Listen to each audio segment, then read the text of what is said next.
L'administration de Dumaresset estimée fut marquée par de grands progrès sur le plan social. Il a appliqué en fait des réformes destinées à améliorer la situation des travailleurs.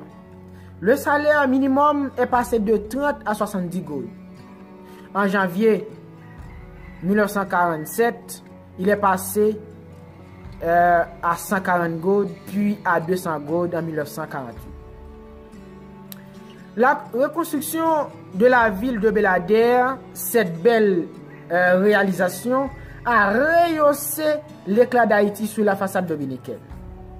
Les rues sont pavées, on y établit de nouveaux hôtels et de nouvelles habitations, y compris l'électricité et l'eau potable. Pour commémorer le bicentenaire de la fondation de la ville de Port-au-Prince, fondée en 1749 par les Français, il fit établir de grandes constructions qui relèvent d'une architecture de génie. 24 hectares au niveau du bord de la mer furent aménagés. Les taudis furent remplacés par des hôtels de luxe.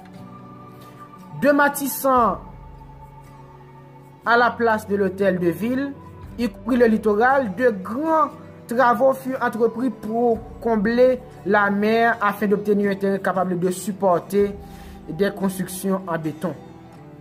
On y construit le palais des Beaux-Arts et le palais de la Poste et la place des Nations Unies et le palais de Verdure. Tout ceci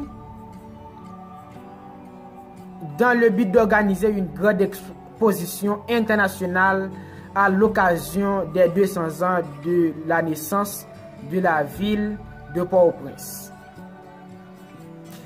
Une pléiade d'artistes de renommée internationale, y compris des chefs d'État de différents pays, assistaient à la fête. Pour permettre aux enfants d'avoir accès à l'éducation, le gouvernement fit construire un grand nombre d'écoles à travers le pays, tels que le lycée de Toussaint à Port-au-Prince et le lycée de Fossin-Soulouk à Petit-Gouave.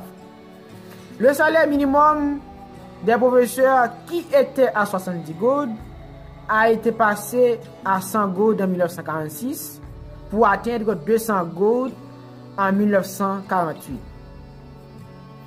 À partir de l'avril de 1922, le Trésor public était sous le contrôle du conseiller fiscal des États-Unis.